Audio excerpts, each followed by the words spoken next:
Astaghfirullahaladzim, astaghfirullahaladzim, astaghfirullahaladzim. Dustur ya Sayyidina ya Rasulullah. Assalamualaikum warahmatullahi wabarakatuh.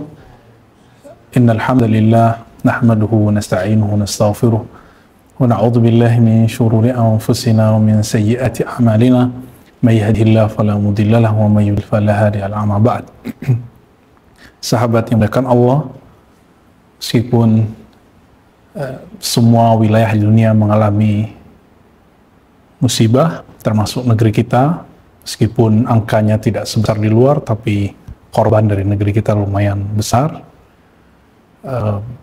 Tapi kita harus tetap jalan, tapi dengan cara yang sudah kita skenariokan dengan yang benar tentunya, tidak gegabah, tidak nekat, tapi penuh hati-hati. Sebelum kita masuk ke kitab ini, kitab Imam Al-Qushairi, Ar-Risalah Al-Qushairiyah, kami teringat sebuah hadis yang berkaitan dengan zaman hari ini, dengan masjid kita, dengan tempat-tempat ibadah kita. Dulu Imam Bukhari mengabadikan kisah ini dalam Sahih Bukhari, Kitabut Thib.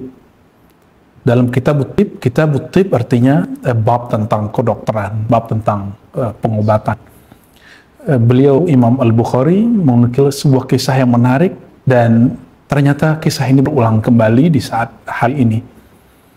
Jadi ketika Sayyidina Umar radhiyallahu ta'ala anhu, Amirul Mukminin, melakukan kunjungan kerja, ternyata di tengah jalan beliau bertemu salah satu petinggi Syam, petinggi negeri Syam, yang mana di salah satu wilayah Syam itu Suria, Yordan, Palestina, dan Libanon hari ini, tapi lebih tepatnya ini daerah yang dekat ke Palestina dan Suria.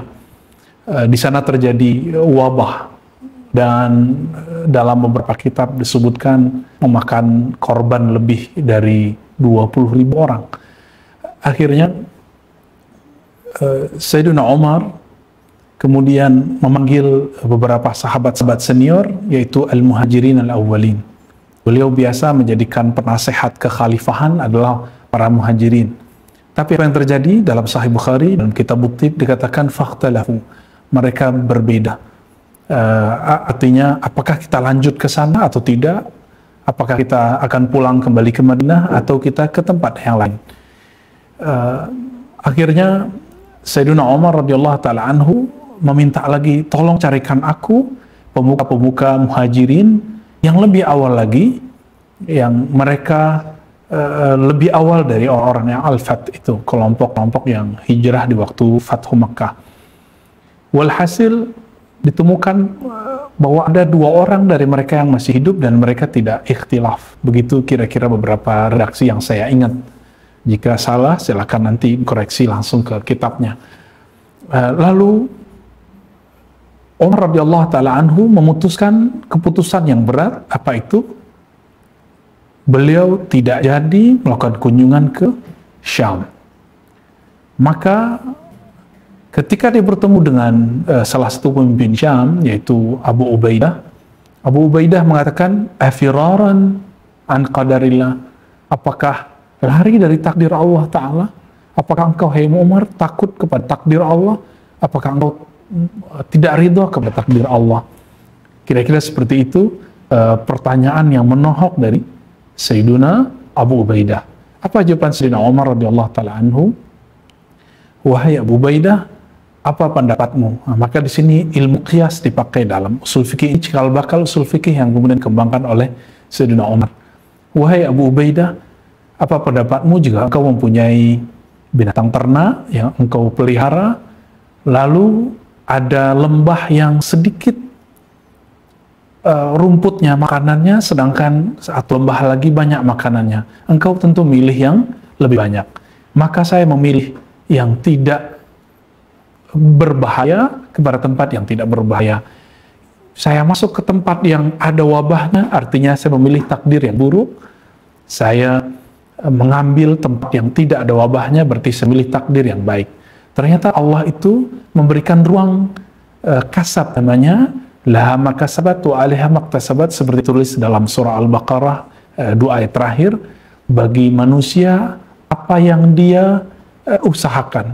Nah, inilah ruang kita memilih takdir. Tapi jika memang kita sudah di dalamnya, berarti takdir kita sudah di sana. Akhirnya mereka berdebat, Umar masih bantah. Jadi jika hari ini ulama-ulama di Al-Azhar, ulama-ulama di Haramain, jadi yang lockdown masjid tidak hanya masjid kita, tapi juga masjid Haramain, Mekah dan Madinah, masjid-masjid di mana-mana, apalagi di pusat kajian keilmuan, yaitu di Al-Azhar sana, itu pun di lockdown semua. Apalagi di daerah-daerah yang sedang musim dingin hari ini, Eropa yang subtropis, mereka tentu lebih berat lagi mengalami hal itu, seperti dikabarkan oleh kawan-kawan kita yang sedang berada di sana. Maka Sayyidina Umar radhiyallahu ta'ala anhu dibantah lagi, seperti jika ada hari ini teman-teman dibantah, itu wajar. Jangan katakan orang ini jahat, tidak. Mereka mempunyai suatu sistem berpikir yang berbeda dengan kita, dan kita tidak bisa paksa mereka. Apa kata Umar?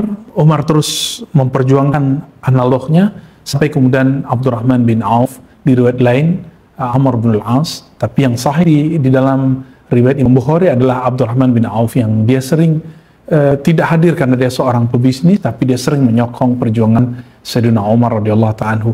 Apa katanya? Saya mempunyai pengetahuan, informasi yang valid mengenai hal ini. Apa itu? Aku pernah mendengar Nabi SAW, فَإِذَا سَمِعْتُمْ bihi, jika kamu mendengarkan bahwa ada wabah di suatu tempat, فَلَا تَقْدَمُوا إِلَيْهِ, maka kamu jangan datang ke tempat itu. Jika kamu ada di dalamnya, فَلَا تَخْرُجُوا, maka jangan kamu keluar. Kenapa? Nah, ini yang akan kita jelaskan sebelum kita masuk ke kitab ini. Satu kali Nabi SAW pernah mengatakan, la adwa wa la tiarah. Tidaklah ada adwa wa tiarah. Adwa lebih kurang artinya penyakit menular seperti virus, wabah ya. Dalam bahasa Arab, ulama kita berbeda pendapat apakah virus itu wabah atau ta'un. Namun yang tepat itu bagian dari ta'un, karena ta'un sejenis dengan virus. Adapun wabah tidak mesti virus, dia bisa penyebab-penyebab yang lain. Maka al-wabah dalam bahasa Arab ammu min ta'un. Wabah itu lebih umum dari ta'un. Para ulama kita mendengar hadis ini, la adwa wa la tiarah, tidak adalah yang disebut penyakit menular ataupun kesialan. Apakah hadis ini bertentangan dengan hadis Bukhari? Padahal dua-duanya sahih, seperti hadis yang barusan. Jika kamu idza sami'tum, jika kamu mendengar ada suatu tempat di wilayah bumi yang situ berkembang wabah, fala taqdamu ilaih, jangan datang ke sana. Jika kamu di dalamnya, maka jangan keluar. Nah, bagaimana cara menggabungkan dalam ilmu hadis? Ulama-ulama kita mewariskan ketika mereka menguasai satu ilmu namanya usul fiqih, ada yang disebut dengan babul jam'i.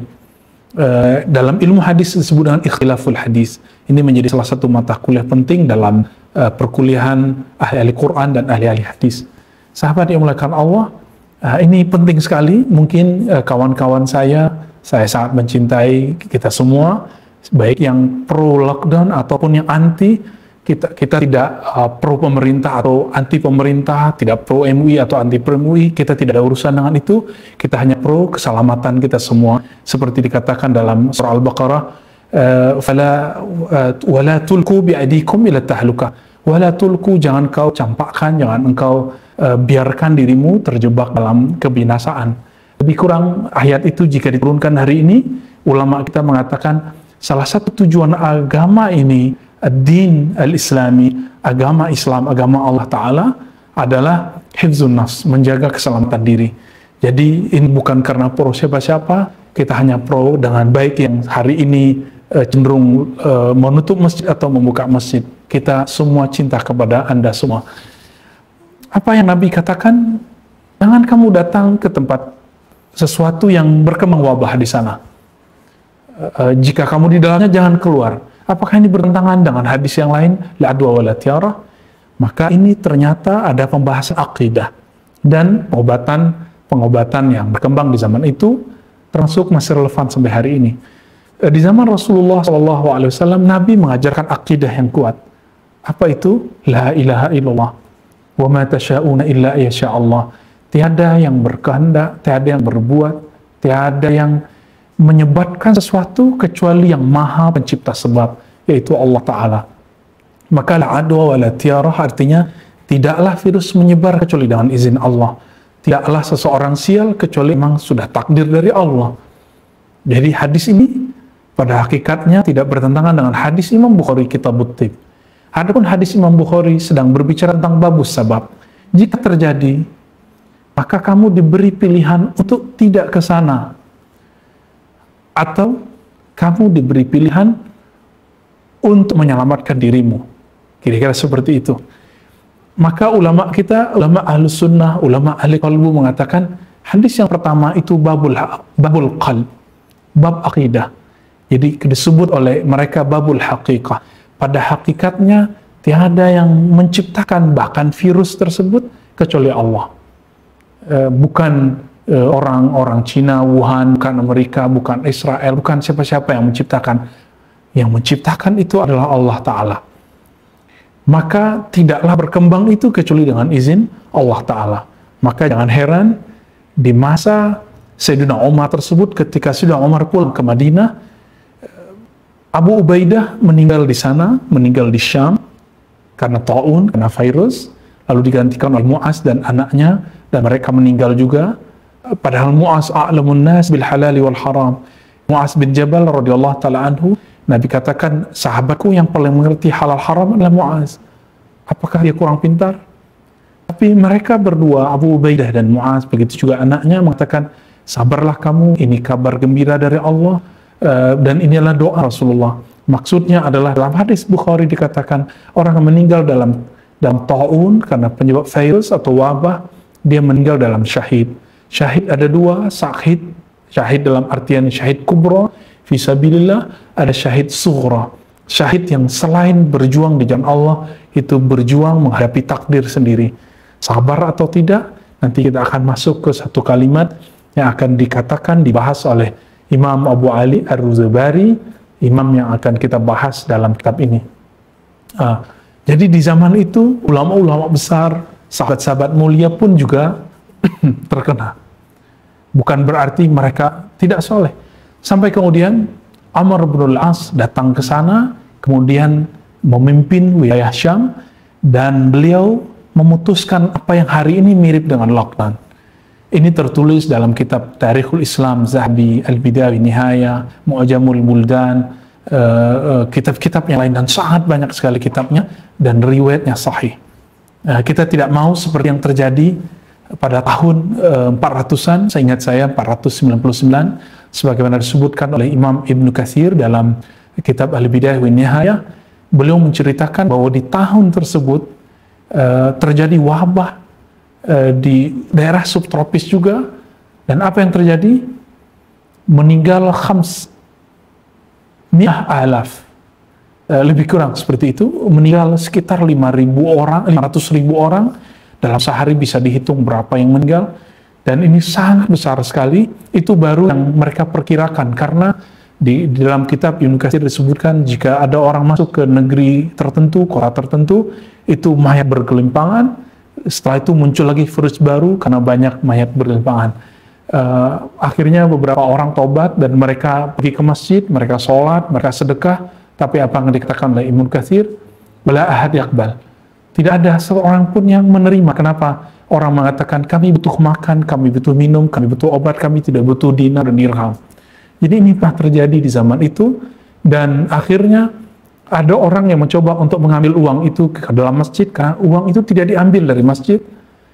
Ketika mereka mengambil, tidaklah mereka keluar kecuali mereka terjatuh dan mereka meninggal di dalam masjid. Akhirnya orang-orang yang tadi juga masuk masjid meninggal dalam masjid. Maka sahabat mengatakan, Allah, kita tidak mau terjadi itu. Sebelum terjadi itu semua, Imam Ahmad mewariskan satu kaidah kepada kita yang disebut sadd dzari'ah, preventif. Sebelum terjadi hal yang terburuk, maka kita menghindari itu semua. Maka orang boleh, yang sehat boleh beraktivitas, tapi hindari seperti yang telah dikatakan oleh para pejuang-pejuang virus hari ini, para dokter, para ahli-ahli kesehatan. Iklim mereka dalam hal ini bukan ulama yang pakar dalam ini adalah dokter. Ulama mengobati kolbu, ulama mengatakan ini ciptaan Allah, Betul, kita hanya takut kepada Allah, tapi kita hati-hati kepada ciptaan Allah. Dalam bab asbab, maka Nabi SAW mengatakan, jangan datang ke sana. Jadi, hadis yang tadi berkaitan dengan dua hal, la adwa wa la tarah, pada hakikatnya, semuanya ciptaan Allah, hanya terjadi dengan izin Allah. Namun pada bab zahirnya, pada bab syariatnya, pada bab asbabnya, jika ini terjadi, kita kemudian mengambil preventif yang lebih tinggi. Semoga ini bisa mengobati hati kita, pikiran kita. Silakan pelajari sebab-sebabnya, cara menghindarinya, dan hati kita tambah tenang. Amin ya rabbal alamin. Ala inna awliya Allah la khaufun alaihim wa lahum yahzanun. Ketahuilah, dalam Al-Quran dikatakan, ketahuilah ala, sesungguhnya kekasih Allah tidak ada rasa khauf, rasa gundah, gulana, risau dalam hati mereka, dan mereka tidaklah yahzanun, mereka tidak berlebihan dalam kesedihan. Kita hati-hati, tapi tidak perlu takut dalam artian takut yang berlebihan, karena takut itu merusak imun kita. Mari berbahagia bersama Allah Ta'ala. Kita masuk ke kitab Ar-Risalah Al-Kushairiyah. Imam Abu Ali Ahmad bin Muhammad Ar-Ruzabari, salah satu tokoh ulama salaf yang umurnya panjang, umurnya sampai 80-an atau 90 tahun, dan beliau pernah berguru kepada Imam Junaid, Imam An-Nuri, Ibnul Jala, dan imam-imam yang hidup di zaman itu. Kita pernah membahas Imam Junaid ini wafat tahun 297 Hijriah, maka tinggal dibayangkan bahwa Imam Ar-Ruzabari berguru kepada orang-orang generasi itu. Beliau ini asalnya dari Baghdad, lalu kemudian yarhal ila Mesir. Beliau kemudian berangkat ke Mesir dan kemudian menetap di sana. Wa mata biha, bahkan beliau meninggal di sana tahun 322 Hijriah, 2 tahun setelah Imam Al-Firabri, murid Imam Bukhari, atau 2 tahun sebelum Imam Abul Hasan Al-Asy'ari, Imam Mujaddid dalam akidah Ahlussunnah wal Jamaah. Imam ini dikatakan azraful masyayikh wa ilmuhum bit tariqah. Imam Al-Kushairi mengatakan beliau adalah imam yang paling mengerti dalam ilmu tariqah. Ilmu mengenai tariqah di sini artinya tariqah tazkiyatun nafs. Cara dalam membersihkan jiwa, cara dalam mengobat kalbu.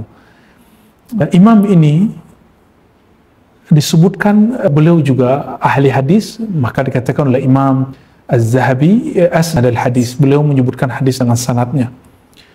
Apa kalimat beliau yang menarik sehingga bisa mengobati kalbu kita, terutama yang berkaitan dengan masa kita hari ini. Beliau mengatakan la ridha liman la yakhsur. Salah satu sifat orang beriman adalah ridha.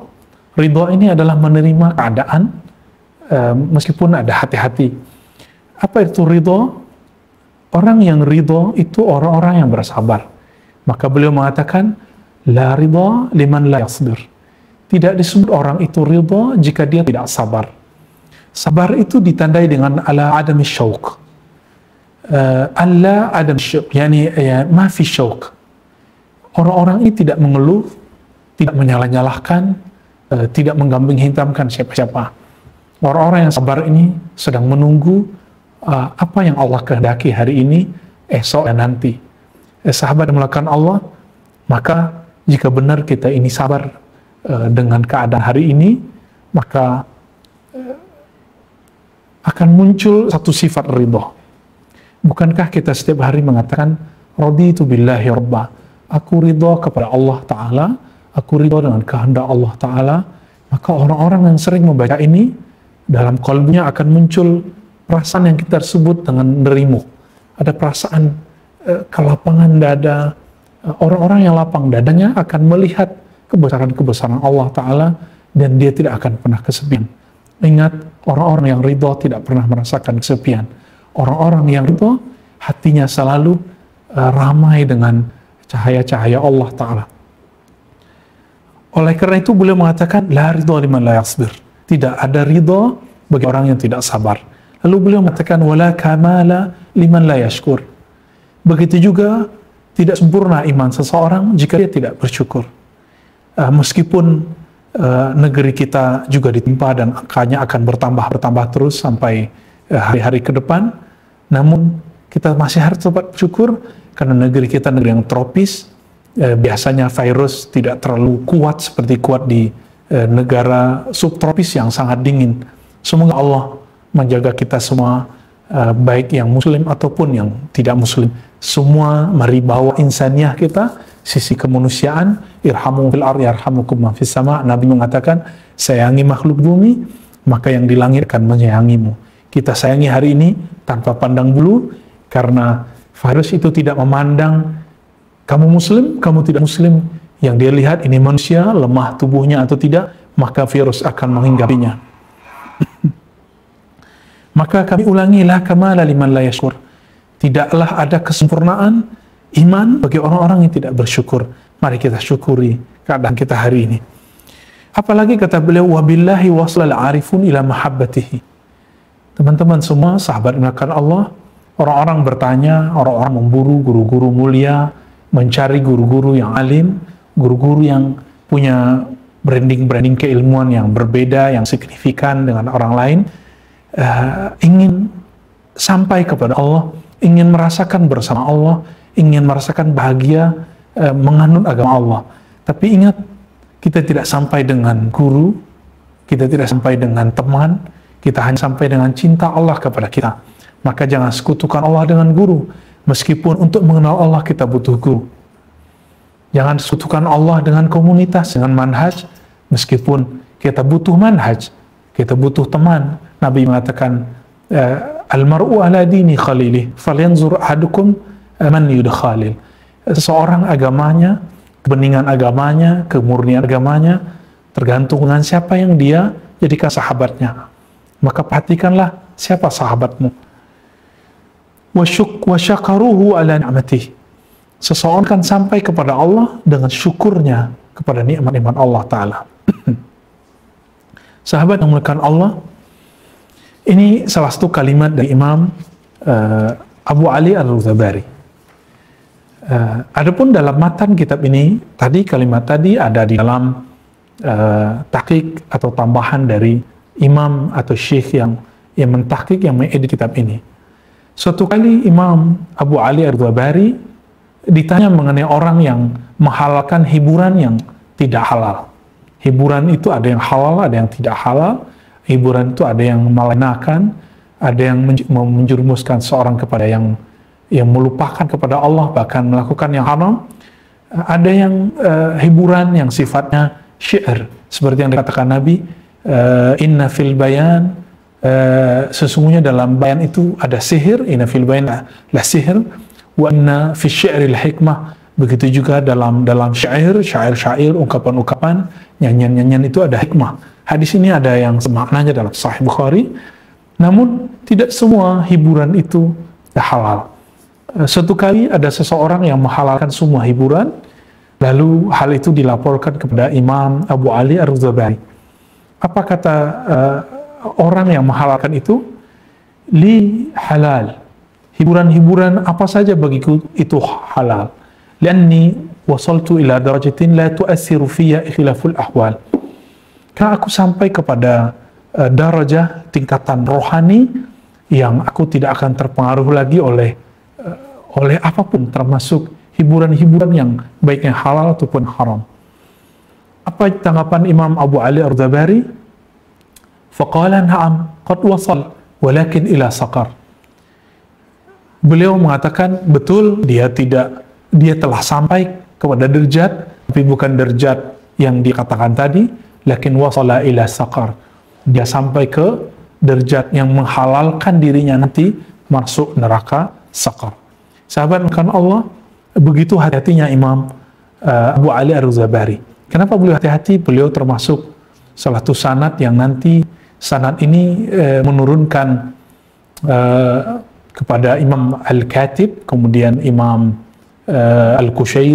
Al-Qushairi, nanti di bawahnya ada Imam Abu Ali Al-Farmadi. Imam Abu Al-Farmadi ini imam yang kemudian berkembang di kalangan ulama-ulama ahli zikir qalbu, yang mereka tidak menghalalkan, tidak membolehkan menggunakan sama hiburan dalam berzikir. Nah, ternyata manhajnya bersumber dari Imam Abu Ali Ar-Ghazabari. Suatu kali beliau ditanya mengenai apa yang disebut dengan tazkiyatun nufus atau tasawuf. Faqala hadha mazhabun kulluhu jaddun. Fala tuqlituhu bi syai'in minal hazal. Suatu kali beliau ditanya apa itu tazkiyatun nufus, mensucikan jiwa, atau dalam ungkapan ulama-ulama tertentu disebut at-tasawuf. Apa jawaban beliau? At-tasawuf adalah sesuatu yang serius, jaddun, keseriusan, bukan main-main. Fala tukhlituhu fi bisyai'in minal hazal. Maka jangan kamu campur adukkan dengan sesuatu yang sifatnya sendagurau. Beliau syair-syair, musik, sema dalam berzikir adalah sendagurau, beliau tidak menghalalkannya. Jadi ulama-ulama kita terdahulu, terutama ahli qalbu, berbeda pendapat mengenai babus sema, bab yang kita sebut hari ini seperti Darwish, kelompok-kelompok Maulawiyah yang diwariskan oleh Imam Jalaluddin Ar-Rumi, yang menghalalkan sema, syair-syair dan gerakan-gerakan yang menurut mereka membuat mereka ingat kepada Allah. Tapi Imam Abu Ali Ar-Zabari menganggap itu tidak boleh. Jadi kita menemukan ada mazhab, ada dua thariqah juga dalam tradisi ulama ahli qalbu. Terlepas dari itu semua, karena itu nanti akan masuk ke wilayah fikih dan bab al-wara. Satu kali Imam Mansur bin Abdullah mengatakan, aku mendengar Abu Ali Ar-Zabari menyampaikan sebuah hikmah yang penting. Yang kalimat ini nanti diambil juga oleh Imam Ibn Athaillah Sakandari, lalu diolah dengan kalimat yang lebih indah lagi. Apa kata beliau? Min alamatil ikhtirar, salah satu ciri-ciri seorang hamba tertipu, terperdaya oleh dirinya, oleh syaitan, antusi'a, dia bermaksiat, berlaku tidak baik, fayahsinullah ilaik, tapi Allah tetap berbuat baik kepadanya, Allah kasih nafas baginya, Allah berikan hidup kepadanya, Allah beri kesehatan baginya, Allah beri rezeki kepadanya, Allah beri keluarga kepadanya, Allah beri sahabat kepadanya, tapi dia tetap antusi'a, dia tetap bermaksiat kepada Allah. Maka kalau dikatakan ciri-ciri orang terperdaya kepada dirinya, karena dirinya atau kepada syaitan, dia berbuat maksiat, dia berdurhaka kepada Allah, sedangkan Allah tetap berbuat baik kepadanya, lalu dia faraqal inabah wa taubah, lalu dia meninggalkan inabah wa taubah, dia tidak kembali kepada Allah dan tidak bertobat. Maka teman-teman semua, jika kita melihat ada maksiat, belum tentu maksiat itu adalah pribadi orang itu yang sebenarnya. Bukankah banyak orang bermaksiat setelah hidup, dia merasa dirinya hina di hadapan Allah, bahkan dia bisa sampai kepada takut kepada Allah, yang rasa takut itu tidak dirasakan oleh orang-orang yang taat, karena orang yang taat ini merasa suci di hadapan Allah. Maka jika kita melihat ada orang bermaksiat, katakan, ya Allah, tolong jangan biarkan aku bermaksiat seperti dia, dan tolong jadikan itu maksiat terakhirnya. Siapa tahu itu maksiat terakhirnya. Jangan kita merasa lebih taat, lebih suci, siapa tahu ini adalah ketaatan kita yang terakhir. Apalagi kata beliau, wahuma annaka tusamih fil hafawat wa tara anna dhalika min bastil haqqi laka. Beliau mengatakan, annaka tusamih fil hafawat wa tara anna dhalika min bastil haqq lak. Kamu mengira ketika Allah membiarkan dirimu bisa menikmati nikmat Allah, sedangkan kamu masih bermaksiat kepada Allah, lalu kamu beralasan, jika ini adalah laknat dari Allah, jika ini diharamkan oleh Allah, jika Allah tidak ridho kepadaku, tentu Allah telah mencabut nikmat ini dariku, tentu Allah telah mencabut rezeki dariku. Nah ini, kata beliau, ini namanya ikhtirar. Engkau mengira Allah tidak langsung mengambil nikmat zahirmu adalah ciri-ciri Allah tidak murka kepadamu. Perasaan ini disebut oleh Imam Abu Ali Ar-Zabari dengan al-ikhtirar. Maka sahabat dimulakan Allah, hindari segera ini, jika kita terjebak maksiat atau suatu hal yang sifatnya tidak bermanfaat, karena min husni islamil mar'i tarkuhu ma la ya'ni. Ciri-ciri seseorang yang dia baik agamanya, tarkuhu ma la ya'ni, dia meninggalkan hal-hal yang tidak bermanfaat. Sahabat yang melakukan Allah, suatu kali Imam Abu Ali Al-Dhubari ditanya mengenai apa beda murid dengan murad. Suatu kali istilah yang sering kita dengar murid. Ternyata istilah ini istilah ahli qalbu yang diwariskan oleh ulama salafus saleh. Ulama terdahulu menyebut seorang pelajar yang belajar ma'rifatullah, kenal Allah, belajar cara membersihkan qalbu dengan murid. Murid dari kata iradah adalah seseorang yang dikatakan oleh Imam Ar-Tabari, alladzi la yurid li nafsihi illa ma aradahullah. Seseorang yang tidak menghendaki untuk dirinya kecuali yang sesuai dengan kehendak Allah Ta'ala. Adapun murad, jadi ada yang disebut murid. Seseorang yang murid, dia berjuang untuk menyesuaikan kehendaknya dengan kehendak Allah. Misalnya, apakah saya tetap harus ke masjid? Apakah saya harus ke pasar? Apakah saya harus tetap ngumpul bersama kawan-kawan saya? Apakah saya harus begini begitu? Mari kita lihat, Allah hanya menginginkan keselamatan bagi hambanya. Jika ada kerusakan atau potensi kerusakan yang bisa mengancam keselamatan kita, lalu kita timbang dan kita katakan, oh ternyata ini berbahaya bagi diriku. Ketika orang itu bisa memahami ini, dia boleh dikatakan murid. Mungkin kita beralasan, kami ingin memakmurkan masjid, betul. Kita sedih sekali melihat masjid kita sepi, tapi kita lebih sedih lagi jika ahli-ahli masjid ini cabutnya oleh Allah karena virus yang sedang membawa ini. Sahabat memuliakan Allah, bukankah Allah yang kita sembah di masjid sama dengan Allah yang kita sembah di rumah? Maka hari ini gunakan kesempatan kita untuk meramaikan rumah kita, mencahayai rumah kita dengan mari jamaah di rumah, zikir bersama di rumah. Siapa tahu di tubuh kita ada virus. Betul, sahabat memuliakan Allah, setiap hari ada ribuan mungkin virus yang bertebaran di muka bumi yang kita hadapi. Tapi virus-virus itu tidak viral virus ini. Virus tersebut tidak sebahaya virus yang kita hadapi hari ini. Maka kita percayakan ahli zikir di sini, fas'alu ahla zikri in kuntum la ta'lamun. Tolong, jika kita bukan dokter, kita bukan ulama, tolong tahan dulu, jangan berkomentar. Wala taqfu ma laysa laka bi ilm. Dua ayat ini tolong dipakai, jangan komentar jika kamu tidak tahu. Fas'alu ahla zikri, tanya ke ahli ilmu. Yang ahli ilmu dalam bab ini adalah dokter, apoteker, orang-orang pekerja kedokteran. Mari kita serahkan ilmu ini kepada mereka. Mereka akan memberikan data ke ulama kita akan menimbang bahwa keselamatan adalah nomor satu dalam agama Islam, hifdzun nafs, maka kita ikuti fatwa mereka. Jadi ini bukanlah konspirasi siapapun. Hari ini tujuan kita cuma satu, tujuan kita, kehendak kita sama dengan kehendak Allah. Siapa yang telah menyamakan frekuensi kehendaknya dekat kehendak Allah, maka dia saat itu telah disebut murid. Di saat dia telah menjadi murid, maka lama-lama jika istiqomah Allah angkat derajatnya. Disebut dia murad. Apa itu murad?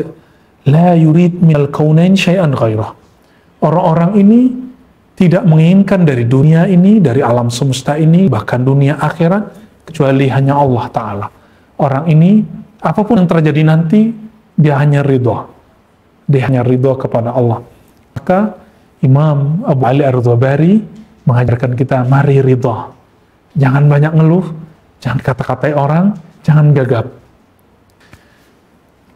Suatu kali beliau ditanya mengenai apa itu taubah. Apa itu hakikat taubah? Apa kata beliau? At-taubah adalah al-i'tiraf wan-nadabu wal-iqla'. i'tiraf artinya apa yang telah menjadi judul nasyid kita, lagu-lagu kita, kasidah kita. Al-i'tiraf artinya pengakuan. Ya Allah, aku mengaku aku salah. Teman-teman semua, siapa sih di antara kita yang tidak punya dosa? Mulai dari dosa pikiran jorok, dosa mata, dosa telinga, apalagi dosa lisan yang tidak bertulang ini. Hari ini ada dosa yang lebih banyak, yaitu dosa jari-jari ini. Dosa yang repost, mem-copy paste, memposting hal-hal yang belum kita tahu. Ini dosanya sangat-sangat berbahaya sekali. Meskipun dia sedikit, tapi jika diulang, dia menjadi besar. Sehingga la saghirata ma'al israr. Imam Ibn Athaillah mengatakan tidak disebut dosa kecil jika itu berulang-ulang. Maka tidak disebut dosa besar jika orang itu i'tiraf. Dia mau mengaku, ya Allah, dosaku besar ya Allah, tapi aku mengaku aku salah. Allah lah maha besar. Allah lebih besar dari semua dosa orang-orang itu, maka Allah akan mengampuninya. Yang kedua, wan nadam. Sahabat yang melakukan Allah, dalam dosa itu, jika orang mengaku dirinya salah, pasti ada rasa menyesal. Maka rasa menyesal itu akan membuat seseorang menangis, akan munculkan rasa takut kepada al-khauf, akan membuat seseorang bertekad, ya Allah, aku tidak mau lagi mengulangi. Ini yang disebut iqla'. Maka Imam Abu Ali Al-Zabari menyebutkan taubat itu ada tiga fasenya. Pertama, orang mengaku, ya Allah, aku salah. Dan pengakuan ini bukan ke tokoh agama. Maka dalam ajaran Islam tidak ada pengakuan kepada ustadz, tidak ada pengakuan kepada pendeta, kepada biksu, tidak ada. Dalam Islam mengaku hanya kepada Allah Ta'ala. Karena hanya Allah lah yang menyimpan rahasia yang paling kuat. Jika kita mengaku ke seseorang, suatu saat akan menceritakan aib kita tersebut. Mari ceritakan aib kita hanya kepada Allah Ta'ala. Yang kedua, karena kita mengingat, ya Allah, aku punya banyak dosa, maka kita menyesal. Setiap kali orang mengaku, dia akan menyesal. Saat orang menyesal, dia tidak akan memandang dirinya suci. Di saat inilah teman-teman semua, sahabat semua, seseorang akan sibuk dengan dirinya. Seseorang tidak akan sempat memikirkan maksiat orang lain. Apalagi kemudian sibuk mengata-ngatai orang lain. Apalagi sibuk untuk mengata-ngatai ulama.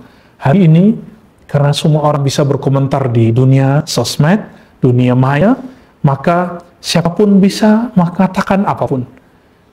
Orang ulama pun bisa dikata-katai, orang awam, orang-orang jahil pun bisa dipuji, bisa disuci-sucikan, bisa dikultuskan. Yang ulama dikata-katai, yang bukan ulama dipuji-puji. Semoga kita terhindar dari sikap yang ini.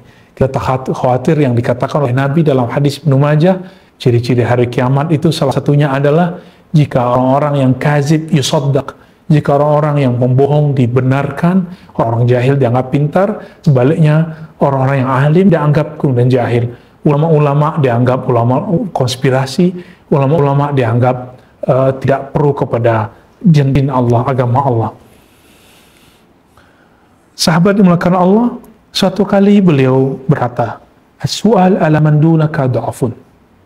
Kamu meminta kepada orang yang di bawahmu, yaitu makhluk-makhluk, orang-orang yang sederajat denganmu, yaitu sesama makhluk, atau orang-orang di bawahmu, maka ini adalah du'afun, tanda lemahnya iman. Kita yang ketika ada masalah, bukan ingat Allah, ketika ada masalah malah ingat meminta, ingat mengemis proposal dan semuanya, maka ini disebut du'aful iman. Wa ala man fawqaka qihatun. Namun jika engkau meminta kepada orang yang lebih tinggi derajatnya darimu, itu disebutkan qihah. Qihah lebih kurang jika diartikan itu nasyrul uyub, membeberkan aib. Maksudnya adalah fas'alu ilallah wa tawakkalu alaih. Mintalah kepada Allah, bertawakallah kepadanya. Sahabat melakukan Allah, betapa maha hebatnya Allah Ta'ala.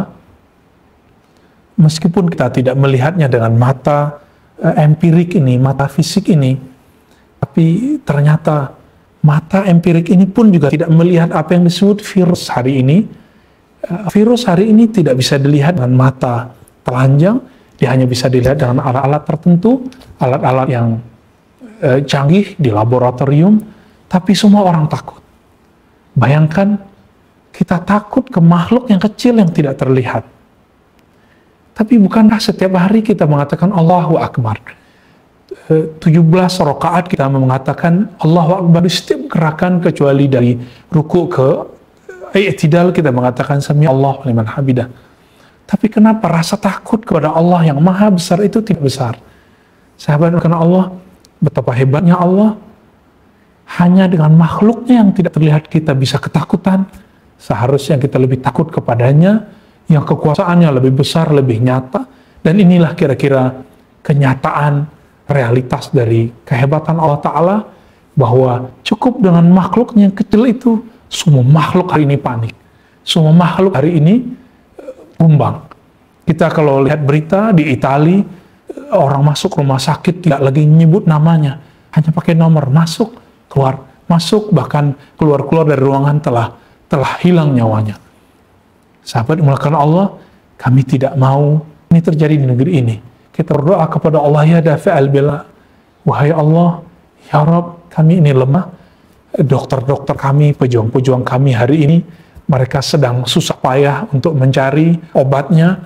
Apoteker-apoteker, pada peneliti sedang mencari obat itu. Tolong ilhami kepada mereka segera, ya Allah, ilhami mereka, perkuat mereka, turunkan ilmu ladunimu sehingga mereka menemukan obat segera waktu mungkin untuk memberi obat kepada makhluk. Bukankah Nabimu mengatakan, ya Allah, tadawu ibadah Allah, tawawu tadawu ibadah Allah, berobatlah hamba-hamba Allah. Ya Allah, hari ini para pejuang-pejuang kesehatan, pejuang-pejuang nyawa hari ini sedang mencari obatnya. Ya Allah, ilhami kepada mereka supaya kami, sahabat-sahabat kami, siapapun mereka, dimanapun mereka berada, mereka mendapatkan obat ini. Dan beri kelapan dada, ya Allah, kepada sahabat-sahabat kami untuk menerima keadaan ini. Siapa yang belum kena, ya Allah, jauhkan mereka. Siapa yang kena, ya Allah, berikan kesabaran, keridhaan dalam kalbu mereka. Sahabat yang melakukan Allah, mari kita doa dalam hati kita dengan berkah surah Al-Fatihah. Semoga Allah mengobati hati, mengobati pikiran kita. Al-Fatihah.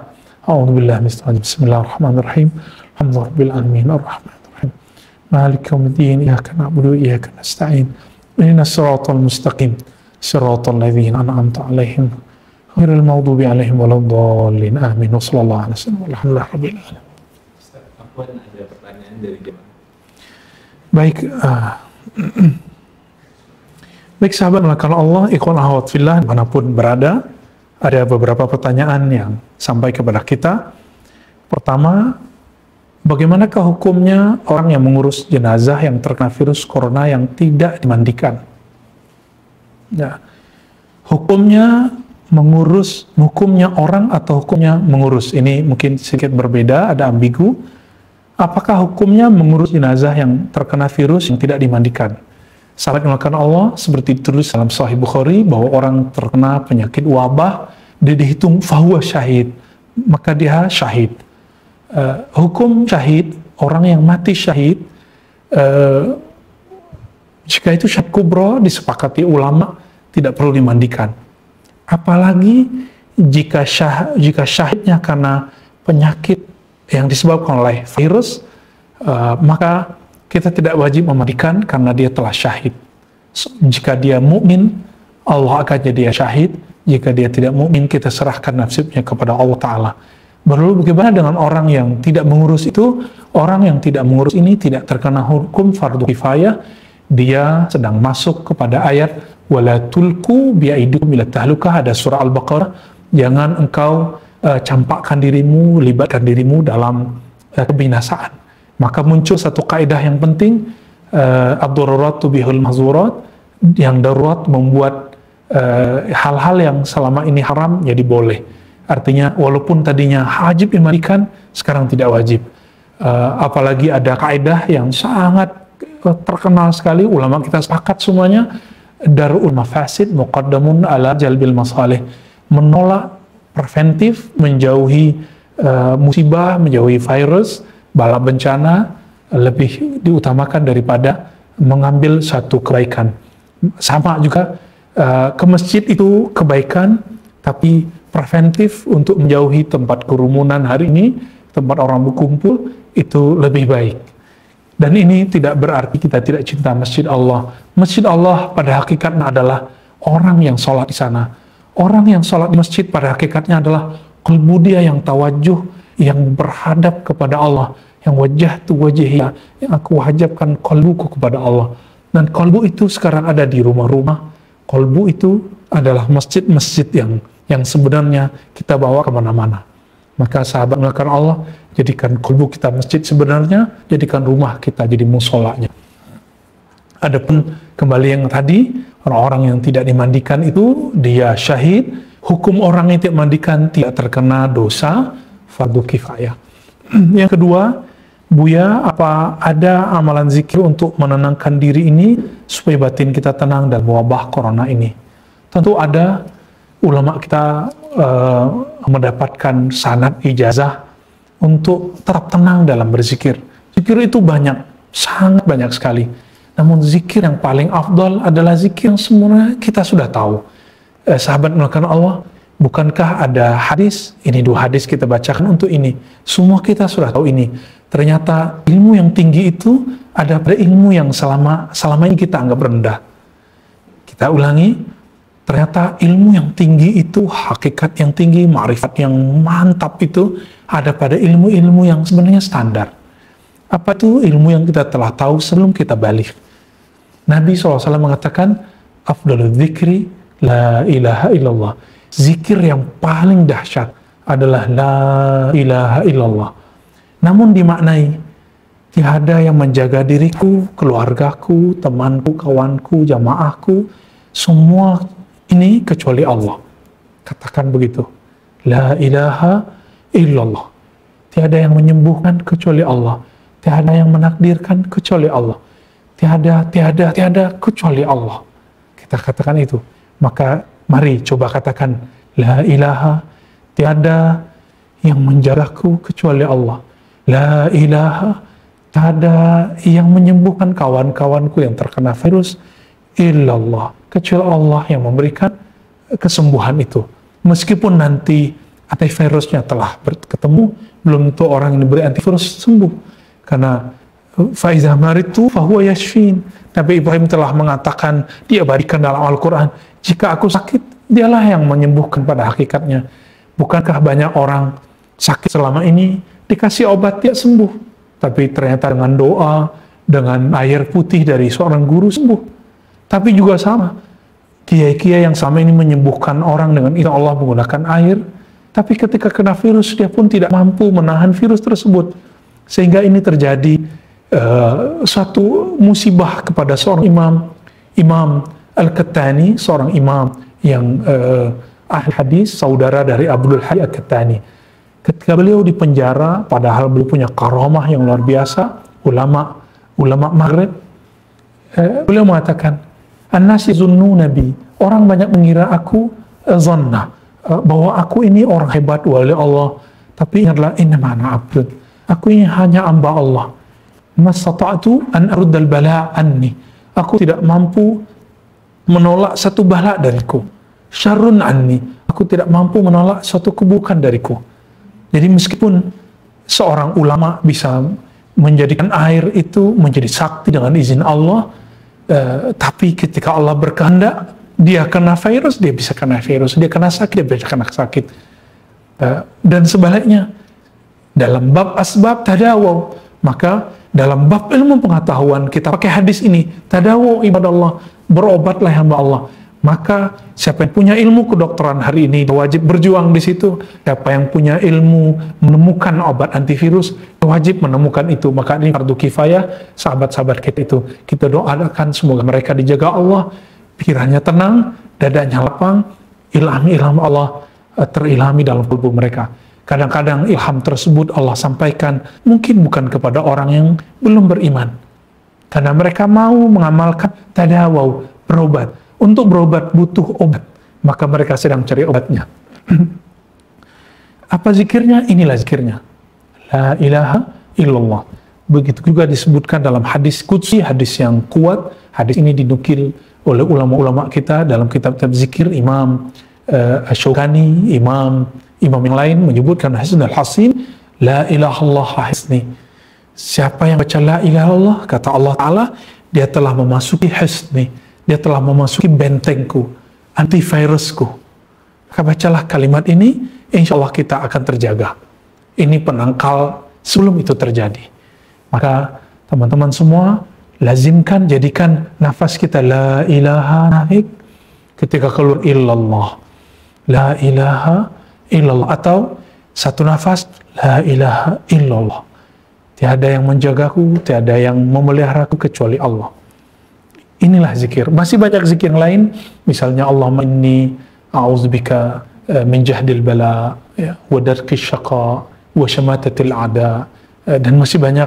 Ada doa yang menarik sekali, ini sering saya amalkan. Satu kali Nabi mengatakan, idza irtahala idza anzala ahadukum manzilan, jika seseorang kamu menempati setempat, gedung, wilayah, falyaqul, maka katakanlah a'udzu bikalimatillahi tammat min syarri ma khalaq. Ini ada dalam zikir pagi sore, zikir maksurat, ratibul haddar, ratibul attas, dalam zikir-zikir yang maksurat diwariskan oleh Nabi, para ulama kita. Aku berlindung dengan kalimah-kalimah Allah yang maha sempurna dari keburukan semua makhluk. Sahabat-sahabat Allah, sahabat-sahabat kami yang melakukan Allah Ta'ala, bukankah virus apapun jenisnya itu makhluk Allah? Maka kita berlindung, semoga ini menjadi antivirus untuk rohani kita. Maka kita membagi antivirus terbagi dua. Pertama, virus yang zahir, yaitu penyakit tersebut. Ada virus kedua, yaitu penyakit qalbu. Virus qalbu yaitu al-khawf, takut kepada selain Allah. Maka dalam bab qalbu, kita hanya takut kepada Allah, namun dalam bab zahir, bab asbab, kita mengikuti perintah Allah untuk mengikuti hukum dan hukum diri. Ada doa lain, itu bismillahilladzi la yadurru ma'asmihi syai'un fil ardi wala fis sama' was-samiul alim. Jika dibuat makna umumnya, siapapun yang bersama nama Allah, maka tiada yang mampu memberi mudarat kepadanya, baik yang di langit ataupun yang di bumi. Yang di bumi termasuk virus. Yang ketiga, bagaimanakah cara menghadapi orang yang selalu bicara kasar? Bagaimana menasihati orang seperti itu? Sahabat yang melakukan Allah Ta'ala, orang-orang yang berbicara kasar, pertama, kita jadikan dia sebagai kaca kita, cerminan kita. Al-mu'min mir'atul li akhihi, seseorang menjadi cerminan bagi sahabatnya. Ketika kita melihat ada orang yang kasar, kita jadikan, ya Allah, ternyata ini rasanya kalau dikasarin orang. Maka jangan biarkan aku, ya Allah, lidah ini engkau takdirkan menghasari orang. Bantu aku, ya Allah, untuk menjaga lisanku, untuk tidak kasar kepada orang. Bantu jari-jariku, ya Allah, untuk tidak komentar menyakiti orang-orang. Lidah saya, lidah kita semua mungkin pernah menghasari orang. Maka saya katakan, saya bertobat kepada Allah. Siapapun yang pernah tersakiti oleh lidah saya minta maaf kepada semuanya. Seperti saya juga memaafkan semuanya. Siapapun yang pernah mengatakan kata-kata kasar, minta ampun kepada Allah, minta kepada Allah untuk memberikan kekuatan agar lidah ini bisa ditahan. Bukankah semua orang yang berbicara, bahkan bicara yang baik pun, semua orang akan mengatakan, ya laitani askut. Ya Allah, aku berharap aku bisa diam. Apalagi orang-orang yang berkata kasar. Bagaimana cara menasihati orang tersebut? Sahabat melakukan Allah, ini bab yang penting. Sebelum kita menasihati orang, kita harus menasihati diri sendiri. Apa makna nasihat dalam bahasa Arab? An-nasihah itu ada dalam hadis yang sahih. Ad-din nasihah. Nabi mengatakan, agama itu adalah ketulusan. Maka an-nasihah artinya ketulusan. Sebelum kita nasihati orang, kita harus tulus memperbaiki diri sendiri. Ketika kita telah memperbaiki diri sendiri, baru kita kemudian memperbaiki orang. Coba saja, orang terdekat kita, kawan, saudara, pasangan, jika pasangan kita anggap aneh, kasar, lalu kita katakan, hei kamu kok kasar? Saudara kita katakan, hei kamu kok kasar? Jika dalam memori dia, kita pernah kasar, dia akan mengembalikan kata-kata itu dan mengatakan, hei mas, hei saudaraku, hei pak, bukankah kamu juga ngasarin aku? Ketika aku ngasarin kamu, kenapa kamu mengkritik aku kembali? Nah, sahabat melakukan Allah, sebelum kita menasihati orang, nasihati diri sendiri. Rubah diri dulu kita dulu. Bahkan tidak jarang orang menasihati orang agar tidak kasar, tapi cara dia menasihati ternyata juga kasar. Jadi seperti Allah katakan, wa'mur bil urf, nasihatilah orang, ajaklah orang dengan urf. Urf itu dengan cara yang menurut dia itu baik. Maka muslim yang sempurna, man salimal muslimun min lisanihi wa yadihi. Muslim yang sempurna, yang orang lain tidak tersinggung oleh lisannya. Perhatikan kalimat ini, orang lain tidak tersinggung. Bukan saya tidak merasa menyinggungnya, tapi katakan, hei, apakah dia merasa tersinggung olehku? Jika iya, aku minta maaf. Sahabat makan Allah, inilah beberapa pertanyaan dari sahabat-sahabat kita. Semoga jawaban ini diridhoi oleh Allah Ta'ala. Wallahu a'lam.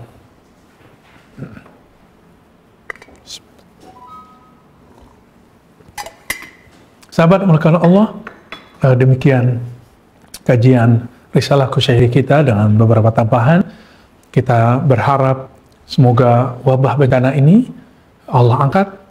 Saya mengimbau kepada semua kita, baik yang biasanya berkunut atau tidak kunut, mari kita laksanakan kunut nazilah bahkan di semua waktu, tidak hanya waktu subuh, di semua waktu, di akhir rakaat, di akhir rakaat setelah i'tidal kita mengatakan Allahumma inna fi man hadait, kemudian doa khusus. Jika tidak hafal bahasa Arabnya pakai bahasa qalbu, ya Allah angkatlah wabah bencana ini. Kita tidak tahu, siapa tahu doa salah satu di antara kita itu yang diijabah oleh Allah Ta'ala. Mari kita tutup kajian ini dan baca salawat. Allahumma salli ala nabiyina Muhammad salatan tusrifu anna al-bala wa tarfa'anna al-waba wa tujina min kulli syarr wa tarfa'una ad-darajat. Amin ya rabbal alamin. Sallallahu ala sayyidina Muhammad. Subhanakallahumma wa bihamdika asyhadu an la ilaha illa anta astaghfiruka wa atubu ilaik. Assalamualaikum warahmatullahi wabarakatuh. Sallallahu alaihi wasallam.